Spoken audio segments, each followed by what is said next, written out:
Salawat dan salam untuk Nabi kita Muhammad sallallahu alaihi wasallam. Bapak Ibu yang saya muliakan, dalam hadis dari Abi Sa'id Al-Khudri, hadis riwayat Abu Dawud, Nabi pernah mengajarkan satu doa kepada Abu Sa'id. Kata Nabi, "Ala u'allimuka kalaman iza qultahu azhaballahu hammaka wa qada anka dainaka. Kul iza asbahta wa iza amsaita. Allahumma inni a'udzubika minal hammi wal hazan wa a'udzubika minal ajzi wal kasal wa a'udzubika minal jubni wal bukhl wa a'udzubika min ghalabatid dain wa qahrir rijal." Kata Nabi, maukah engkau saya ajarkan satu doa? Bila engkau baca itu doa, maka Allah hilangkan sesak di dadamu dan Allah lunasi hutang-hutangmu. Jadi kata Nabi begitu.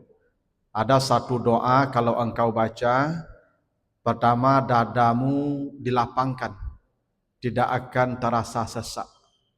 Yang kedua, hutangmu dilunasi kalau punya hutang. Apa itu doanya? Kata Nabi, bila kau berada di pagi hari dan di sore hari. Ini maksudnya dibaca pagi dan sore, setiap pagi dan setiap sore. Apa doanya? Allahumma inni a'udzubika minal hammi wal hazan. Ya Allah, lindungi aku dari sesak dada dan kesedihan. Wa a'udzubika minal ajzi wal kasal. Aku berlindung kepada engkau dari rasa lemah dan rasa malas.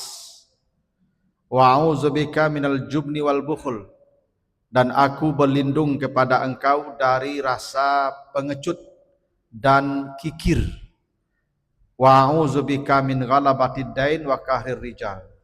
Dan aku berlindung kepada engkau dari lilitan hutang dan kejaran orang. Nah, ini doa yang Bapak Ibu baca pagi, baca sore. Allah lapangkan dada kita dan Allah lunasi hutang kita. Kalau kita punya hutang, dicarikan jalan pelunasannya. Jadi doanya itu tadi. Allahumma inni a'udzubika minal hammi wal hazan wa a'udzubika minal ajzi wal kasal wa a'udzubika minal jubni wal bukhul wa a'udzubika min ghalabatid daini wa qahrir rijal. Ini doanya ya. Nah, ini ibu-ibu yang berhutang, apa-apa yang banyak utang, rajin-rajin baca ini doa. Ya, yang dadonya cok sasak, ya baca ini doa. Nah, salah satu ya. Jadi di sini kita berlindung dari banyak perkara. Ada beberapa perkara yang kita disuruh berlindung darinya. Salah satunya minal bukhli, dari sifat kikir. Nah, jadi Allah suruh kita berlindung dari sifat kikir. Itu artinya sifat kikir itu tidak baik. Karena sifat kikir itu tidak baik, maka kita disuruh berlindung dari sifat kikir. Jangan sampai sifat kikir itu masuk ke hati kita. Karena sifat yang tidak baik. Makanya kita berlindung dari sifat kikir. Nah, orang yang kikir ini Ibu, ya, dalam Al-Quran itu dijanjikan banyak kecelakaan besar. Banyak ancaman-ancaman azab bagi orang-orang kikir, baik di dunia maupun di akhirat. Apa saja ayat-ayat yang menjelaskan ancaman untuk orang kikir itu? Pertama disebutkan di surat Al-Humazah ayat 1 sampai ayat yang ke-7 atau mungkin ayat terakhir. Kata Allah, wailul likulli humazatil lumazah allazi jama'a malau wa addadah. Wailun, celakalah semua orang yang mengumpat lagi pencela. Siapa yang pengumpat lagi pencela itu? orang yang suka menghimpun harta dan menghitung-hitungnya. Maksudnya orang kikir nih. Jama'a malau wa adada tu kikir. Jadi karajonya menumpuk lalu menghitung-hitung. Ada orang Bapak Ibu ke ATM tu cek saldo setiap bulannya. Dia tidak pernah menarik. Ya asal bertambah angkonya sanang, asal bertambah angkonya sanang, begitu sampai mati karajonya. Itu yang disebut jama'a malan wa adadah. Orang yang begitu biasanya dia pecinta harta. Orang kalau menyimpan-nyimpan tanda pecinta. Ini orang yang nyimpan-nyimpan tu tanda orang kikir. Biasa begitu. Orang kalau menyuruh-nyuruhan tanda simpili. Ada ibu-ibu penyuruhan samba bagai. Samba nyuruhan. Itu tanda simpili tu. Jadi jamaah amalan ini yang suka menghimpun, maetong, ya menyimpan-nyimpan. Makanya menyimpan-nyimpan tu tanda orang kikir. Tu makanya orang yang wajib zakat tu orang kikir. Bapak Ibu kalau baca surat At-Taubah 34, 35, ya surat At-Taubah 34, wallazina yaknizuna zahaba wal fiddah wala yunfikunaha fi sabilillah, ada seterusnya. Orang yang suka menyimpan-nyimpan emas, menyimpan-nyimpan perak, uang, ya dolar, rupiah, maka kabarkan mereka dengan azab yang spesial. Apa azab yang spesial itu? Nanti seluruh harta yang disimpan itu dijadikan besi. Lalu dibakar dalam jahanam. Setelah besi itu menyala, fatukwa biha jibahuhum wa junubuhum wa zuhuruhum, disetrikakan ke seluruh badannya. Jadi orang kikir itu ada setrika khusus untuk badannya, di api neraka nanti. Harta yang disimpannya itu yang dijadikan setrika. Allah sebut begitu. Jadi orang kikir tu hobinya menyimpan-nyimpan.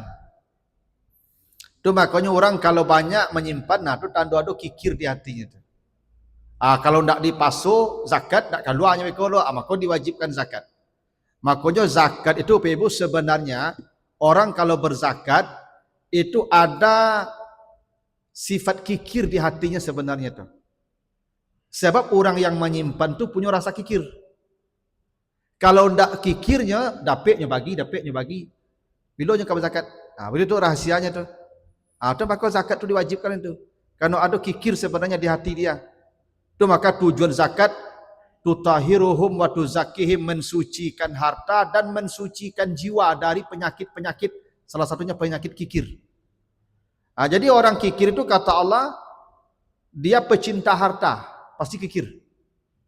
Dan kalau orang pecinta harta, lidahnya gampang mencela. Misal, ibu pacah piring di rumah, di anak. Piringku piring maha, pacah. Yo dak tanggung merepet-repet lah 2 hari, bu. Kalau jual habis barangnya lah. Itu tanda sempilik tu. Ibu pacah piring ibu, tu ibu berang-berang di rumah tu sempilik. Orang yang tak kikir, kalau pacah haratonya tu, innalillah. Kecek kanak, ya kumpuan lah. Ya bekok balik ke tukang jual piring. Itu tanda orang tak kikir. Orang kalau tak kikir, pacah piring itu, Allah menyuruh dia bersedekah ke tukang jual piring. Ibu kalau piring ibu tak pacah-pacah 100 tahun, tu orang menjual piring, jualnya makan. Dah ibu fikir tu. Orang menjual piring tu makannya makan anaknya dek piring ibu pecah tadi. Tapi orang kikir dak. Nyu berang-berang tu tokok pematong makan rajo, dak mengengak salah pecah dah tu. Tanda orang kikir tu. Orang kikir begitu. Humazah lumazah. Ya, ada ibu-ibu ya tahu pacah pot bunga ya. Yo dak tanggung ibu berangnya lah. Tu kikir tu. Kalau tidak kikir, sudahlah. Bekok balik balik. Itu sedekah awak ke tukang jopot bunga. Dah betul tu. Apa kanai atau apa di orang. Marabu-rabu apa di jalan. Tak tanggung kekeci apa. Kalau kanai atau tergesek atau di orang. Itu dah dapat simpili. Orang simpili gampang humazah lumazah. Karena dia pecinta harta. Jadi kalau haratonya rusak, nyo berangnya, nyo pecinta harta. Kalau orang tak kikir karena oto orang dialah pak dapat buat salah ke bengke ko sedekah ke orang bengke wak. Bapak ibu apa-apa kalau oto apa tak rusak-rusak, ya 100 tahun oto apa tak rusak tu orang bengke makan obiang saja. Tak mungkin lah. Orang bengke itu makok makannya di oto apa rusak. Tu tanda orang tak kikir begitu cara fikirnya. Orang kikir tak, makanya humazah, lumazah. Jelas cari di jalan tu biasanya tu orang yang botol rancak apa, kalau kanai oto tu tak tanggung kecilnya tu. Biasa begitu tu, orang kikir begitu, pecinta harta. Nah karena itulah bagi orang kikir ini Allah sediakan neraka khusus. Apa nerakanya? Kalla la yumbazanna fil hutama. Untuk orang kikir ini disediakan neraka hutamah namanya. Hutamah itu api neraka yang memecah. Hatam itu artinya pecah. Neraka itu nanti membakar kulit yang dibakar. Kullama nadijat juluduhum baddalnahum juludan ghairaha, itu di surah An-Nisa 56. Tetapi di ayat ini untuk orang kikir nerakanya spesial, namanya hutamah. Wa ma adraka mal hutama narullahil muqada allati tattali'u 'alal afidah. Api neraka yang memecahkan tubuhnya lalu masuk ke hatinya dan membakar hatinya. Kenapa orang-orang kikir ini hatinya yang disasar api neraka? Karena orang kikir sering menyakiti hati orang. Orang kikir tuh sering menyakiti hati orang. Suami yang kikir sering istrinya sakit hati. Biasa atau Pak? Suami kalau kikir, ibu ko makan hati. Itu maka banyak ibu-ibu kurui kariang badannya tuh dia suami kikir tuh. Iya. Duk minta belanjonya serenge. Piti panjang saya mahanya. Capek mana piti mah. Betong lah kesedak. Nya piti saketeknya kianya tuh Pak. Tapi padih perasaan ibu dia nya. Tu tanda apa tu kikir tu makanya nerakonya besok ke hatinya tu. Ya. Makanya apa-apa agian salah sado diminta ibu tu padu. Nyo ke hati Pak neraka tu besok tu mah, ya. Allati tattali'u 'alal afidah. Ya. Ya kamu biasanya orang kikir ke ibunya lidahnya gampang menyakiti hati orang. Orang kikir begitu. Tu maka nerakanya spesial pula. Neraka tu menyasar hati, allati tattali'u 'alal afidah. Bukan hanya kulit yang dibakarnya, ke hati dia itu. Karena di dunia dia sering menyakiti hati orang. Itu tanda orang kikir begitu. Orang kalau tidak kikir ibu jarang menyinggung perasaan orang. Oh karena haratonya, tidak baal Pak. Yalah. Itu tanda orang tidak kikir tuh. Ya. Ada orang Bapak Ibu, ya tahu, karena rumahnya anak-anak main bola, tidak pacar ke kacau lo balantuang saja kacau tu nya. Yo dak tanggung heboh sa komplek tu nya ibu. Memberangi anak-anak main bola tu. Ya kan tak jadi pacah tu. Ya suruh anak tu pai mengaku. Begitu lo bahasa. Tu tanda orang kikir. Nya takut haratonya kan rusak. Begitu tu makanya hatinya yang disasar besok tu. Yang kedua orang kikir ini ancamannya itu disebutkan di surat An-Nisa, di surat At-Taubah 67 dan 68. Ya, At-Taubah 67 68. Jadi orang kikir itu kata Allah ciri orang munafik. Al-munafiqun wal munafiqat ba'duhum min ba'din ya'muruna bil munkar wa yanhauna 'anil ma'ruf wa yaqbiduna aydiyahum. Dikata Allah begitu ya. Orang munafik itu cirinya wa yaqbiduna aydiyahum. Orang munafik itu mengunci tangan. Yaqbidu itu dikuncinya tangannya. Kalau lepas namanya yabsutu. Lawan yaqbidu itu yabsutu. Kalau tangan tak buka itu yabsutu. Orang kalau begini, ibu megang, yang dipegangnya tidak jatuh, Pak. Itu namanya yakbidu, begini. Kalau dia begini tangannya, pasti yang dipegangnya jatuh. Namanya yabsutu. Jadi orang munafik itu tangannya begini. Maksudnya tidak ada yang lapih di tangannya loh. Itu yakbidu tuh. Jadi orang munafik itu tandanya kikir. Jadi kalau ada orang kikir, itu orang munafik. Kata Allah begitu. Orang munafik itu ciri-cirinya yakbiduna aidiyahum. Dan orang munafik itu kata Allah laki-laki perempuan. Makanya al-munafikun wal munafikat. Aduh ibu-ibu, kok membali sadonyo nyuago barang tuh. Tuh kikir tuh. Ya. Membali sayur, lidi-lidi, bayam. Bara sekabe apa 3.000. 2.5 ya hanya ago aja itu. Lidi-lidi itu kan tak patut diago ke lo tuh. Kalau ibu membali kain, membali kendaraan, mungkin ratusan ribu, tawarlah. Ikut bayam lidi-lidi, timun diago aja. Tuh orang munafik tuh. Megang tangan. Kapan perlu begini? Bara lidi-lidi sakabe bu, 3.000, bayi 5.000, 2.000 sedekah. Begitu harusnya. Tak mago-ago, ku ibu mago sepanjang pasar tu mencari harago. Atau nyoba balik ke tempat peramu lihat. Itu kikir tu. Beda harago 1.000, 2.000 nya tu. Orang kikir begitu sifatnya tu. Payah mana lapih di tangan kau. Ada ibu kau pasan Gojek 8.000, nyuagi piti 10.000. Kecil orang Gojek tak ada pembaliannya ibu. Tukarlah kalau pau tu ada, tunggui 2.000 tu ibu sampai seperempat jam. Apa salahnya ibu lapih ni yang 2.000 tu? Anda usahlah Pak balian buat salah ya. Tapi orang munafik kikir. Katalah begitu. Orang munafik itu kikir. Itu ciri orang munafik. Tangannya begini. Tak mau begini. Yakbiduna aidiyahum.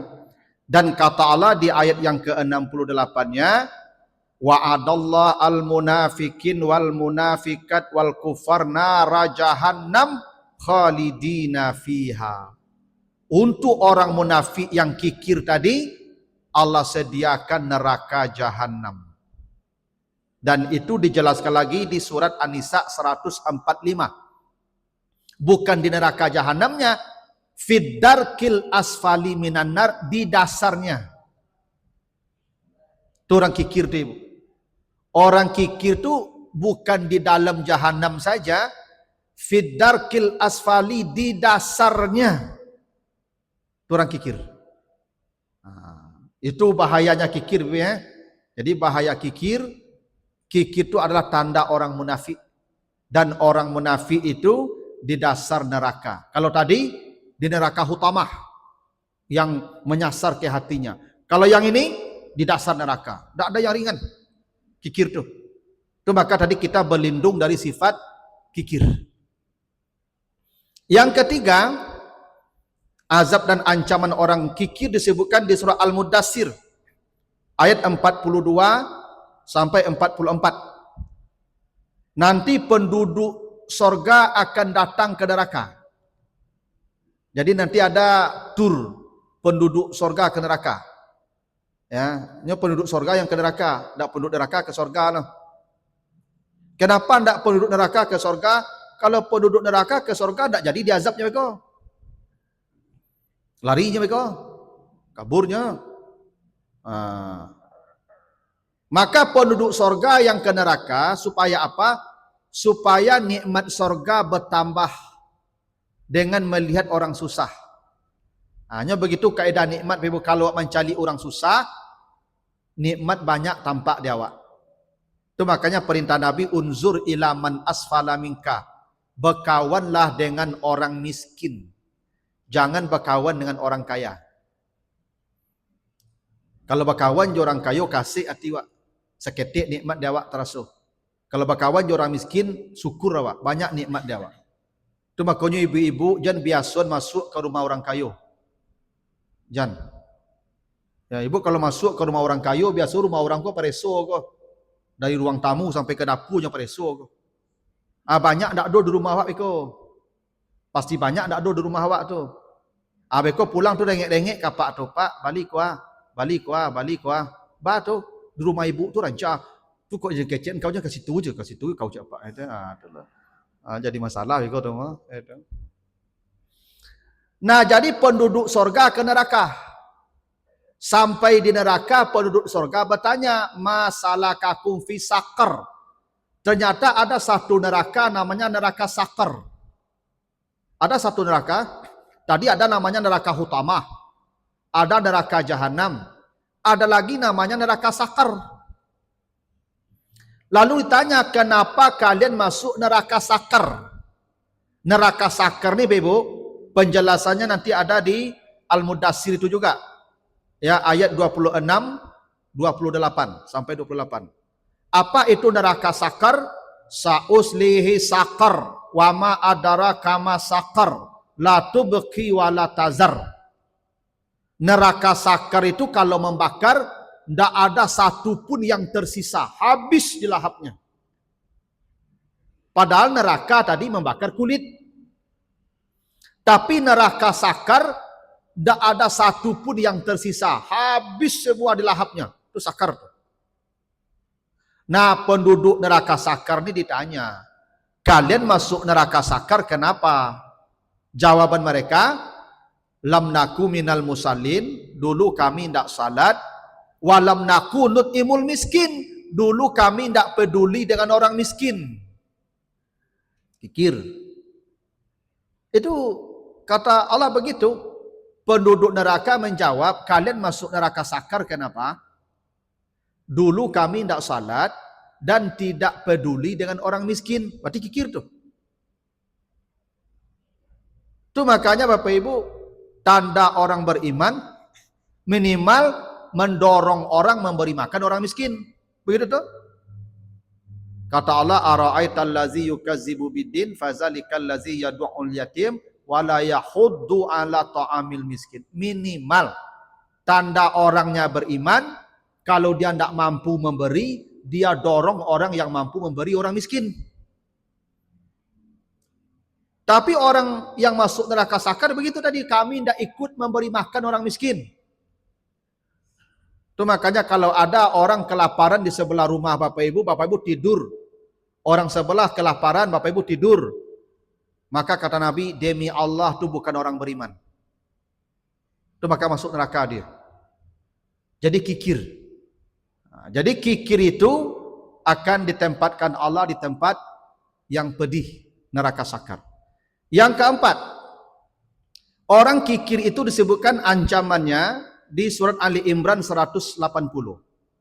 Wala yahsabannal ladzina yabkhaluna bima atahumullah min fadli huwa khairal lahum bal huwa syarrul lahum sayutawaquna ma bakhilu bihi yaumal qiyamah. Ya, Ali Imran 180. Jangan kalian kira orang yang kikir itu baik. Tetapi orang yang kikir itu buruk. Nanti semua harta itu dijadikan ular besar, dikalungkan ke lehernya di hari kiamat. Orang kikir begitu. Jadi galang ibu yang gadang-gadang ame itu besok jadi ular gadang tuh ibu. Ya. Karena do ame ibu kalung segadang rantai kapal begitu. Ya itu. Ibu yang muda itu tuh tak dikalung zakatnya lah, tak sedekah ibu lah. Itu jadi ular besar nanti tu. Itu dikalungkan ke lehernya tu. Ibu cubalah sekarang cari ular lidi. Tu kalung kali ibu tu ular lidi tu. Tak usah ular gadang ibu tangkuk su ular lidi.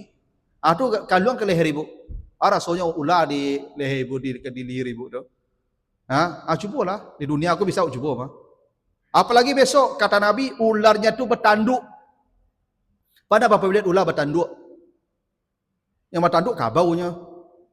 Ikut nanti ularnya bertanduk pada kadang tu. Itu yang dikalungkan ke leher orang yang kikir tu di hari kiamat begitu. Allah sebut begitu.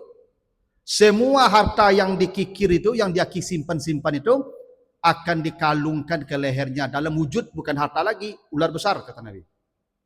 Nah, itu bahaya orang kikir itu. Nah, yang kelima disebutkan di surat Muhammad ayat 38. Orang kikir itu hidupnya di dunia tercelah. Ha antum haula tud'auna litunfiqu fi sabilillah faminkum man yabakhul wa man yabakhal fa inna ma yabkhulu an nafsih, dan seterusnya. Orang yang kikir itu sebenarnya dia sedang menciptakan kesulitan dalam hidupnya. Dia kikir untuk dirinya, bukan untuk orang. Orang kikir ku ibu, hidupnya susah ibu. Lalu payah, cameh, takwik tu orang kikir tu. Maka dia sedang berbuat buruk untuk dirinya. Makanya siapa yang kikir, dia kikir untuk dirinya. Orang kikir ku ibu, hidupnya seso ibu. Ada orang kikir ku ibu, namunya berjalan berpane-pane sekian kilo daripada naik gojek. Takwik piti 10.000 hilang. Dulu ada cerita di kampung ibu orang kikir kok. Nyo kalau masak gulai, itu hari pertama tu setelah gulai menggalaga kuahnya, anyo kabe ikan asin jo banang. Atau nyo masukkan ke gulai itu ibu. Lah sakit lama menggalaga nyangke ikan tu balik. Anyo jamu ikan tu balik. Jadi hari pertama tu nyo makan gulai raso ikan, bukan gulai ikan, gulai raso ikan. Ada orang kikir begitu Pak, samparono kikir. Jadi ikan kau nyokabek lu. Nyokabek ikan kau dulu. Ala masuk ke gulai kau nyoba menggalagak lu balah. Ala sakit lama nyangkek ikan tu balik, elo dia. Nah hari kedua baru ikan kau masuk. Orang kikir kau mana marasai bu, marasai. Ada nampak dembo di media sosial orang kikir kau ibu. Jadi nyok makan nasi putih esnya ibu sapir yang kadang. Atau nyo buka menu HP ikan bakar, nyo cali ikan bakar tiba nyo makan nasi tu. Pokok nyo tukar lah ayam bakar, nyo cali, nyo tonton saya ayam bakar tiba nyo makan nyo nasi putih. Nyo bayangkan makan ayam dong. Saking kikirnya. Ada orang yang model tu kikirnya. Masya Allah. Ya tu, tak sesuai duit nama tu. Sesuai tu ibu. Ya orang kikir kok tak sesuai duitnya. Ya kikir. Tu makanya orang kikir ke ibu kok mali buah tu dan masam-masamnya balik tu. Inyo pun payah makan. Tapi inyo makan je, tak menyeso nama tu. Orang kikir kok menyeso badannya ibu. Ya tu. Nah. Tu makanya orang kikir di dunia kok tercela karena orang kikir tu kikir untuk dirinya sendiri sebenarnya tu. Dia tersiksa tu. Ya, dengan cara begitu hidupnya tersiksa itu. Ya, pitinya banyak. Punya simpan saya ibu. Ibu mampain piti tu, ibu. Biarlah makan dia itu. Kadang sambal aku lah bangi angin ibu lampe hari bangi angin. Ya kan lah hitam-hitam ladonya tu. Lah kajang kantang itu. Giginya ndak ada ibu kantang kajang yang gumu-gumu piti banyak. Ndak menyeso nama itu. Menyeso Pak. Orang kikir ke ya merasai hidupnya. Ya mana merasai. Pada ibu lihat di TV ada Tuan Krab namanya. SpongeBob. Film SpongeBob tu ada Tuan Krab namanya ibu. Tuan Krab ko hidupnya merasai ibu. Nyo kayo. Tuan Krab ko punya restoran namanya Krabby Patty. Banyak pelanggannya ibu. Tapi Tuan Krab ko laluknya ndak tanang loh ibu. Bako ndak tanang laluknya ada si plankton kerajonya menciluk resep. Si Krab ko punya resep. Plankton kau ambil rumah makan lah. Namanya cambaket. Resep tak ada. Si krab tak namu berbagi resep lah. Sehingga tak tanang ledik si krab kalau ibu. Tu orang kikir itu tu.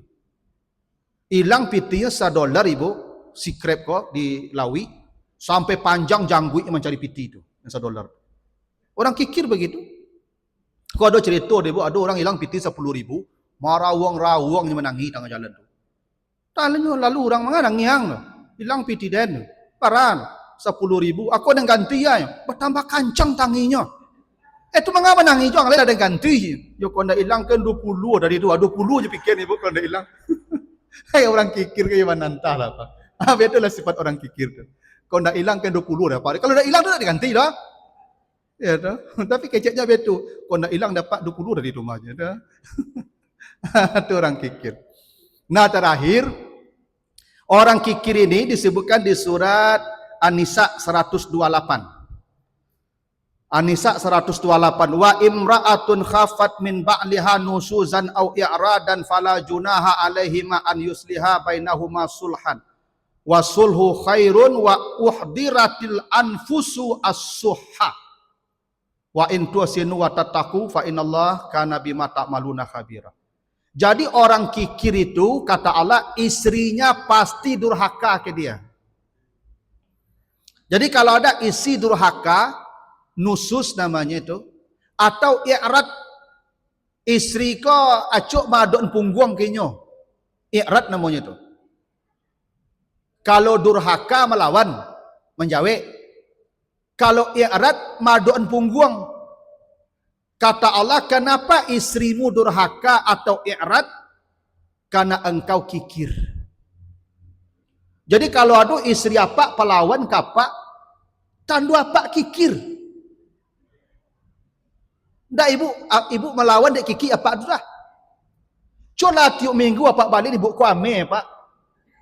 Sajina antah ibu ku beko baca bola percaya pak. Tiuk minggu balik ame, tiuk minggu balik ame. Ya. Ibu yang banyak ame kok tandu pelawan tu. Ya tu.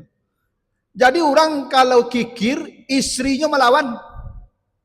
Jadi kalau apa acuk punggung dia aduknya dia ibu kapak punggungnya tanda apa simpili tu.